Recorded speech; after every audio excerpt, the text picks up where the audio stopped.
Why is the Filipino practice of Atang, padugo, Tabi-tabi po, pangontra, pagpag, and similar practices not following true Catholic belief? Atang, or food or drink offering to the spirits either in gratitude or as a peace offering together with padugo, the pouring of animal blood on places, example in cornerstones, lands, bridges, etc., are all pagan practices. They are offered to spirits to receive good luck or to be left in peace. Failure to do so would undoubtedly invite bad luck. In certain instances, the offerings are offered to the saints represented by their statues, likewise, before a picture of the dead during the commemoration of their birth or death anniversary or by their tomb during All Souls' Day.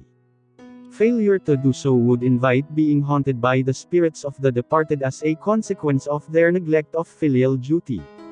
Tabi-tabi po is a superstitious practice of asking permission from invisible creatures that inhabit nature such as a mountain, forest trails, caves, individual trees.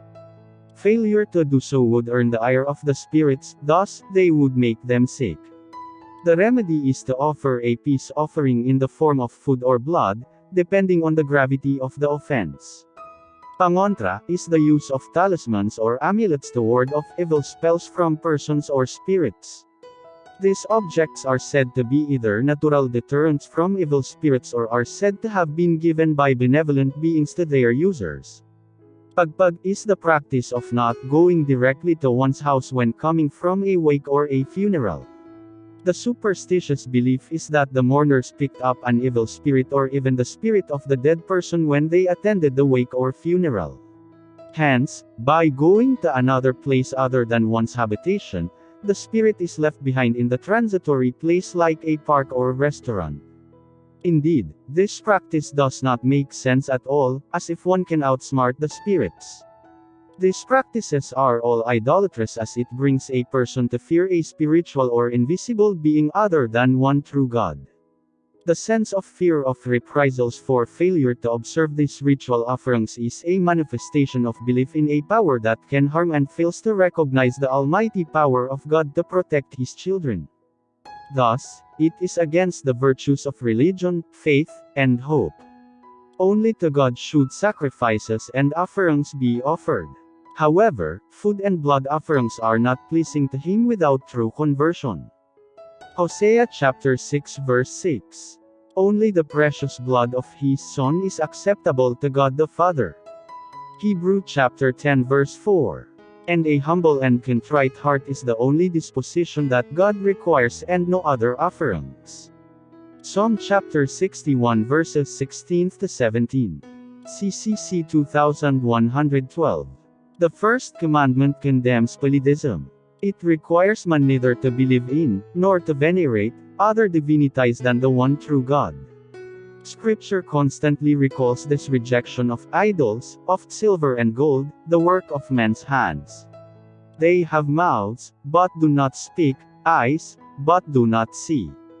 These empty idols make their worshippers empty, those who make them are like them, so are all who trust in them. God, however, is the living God, who gives life and intervenes in history. CCC 2113. Idolatry not only refers to false pagan worship, it remains a constant temptation to faith. Idolatry consists in divinizing what is not God. Man commits idolatry whenever he honors and reveres a creature in place of God, whether this be gods or demons, for example, Satanism, power, pleasure, race, ancestors, the state, money, etc. Jesus says, "You cannot serve God and mammon." Many martyrs died for not adoring the beast, refusing even to simulate such worship. Idolatry rejects the unique lordship of God, it is, therefore, incompatible with communion with God. CCC 2114. Human life finds its unity in the adoration of the one God. The commandment to worship the Lord alone integrates man and saves him from an endless disintegration. Idolatry is a perversion of man's innate religious sense. An idolater is someone who transfers his indestructible notion of God to anything other than God. References: Archdiocese of Manila Office of Exorcism and Philippine Association of Catholic Exorcists.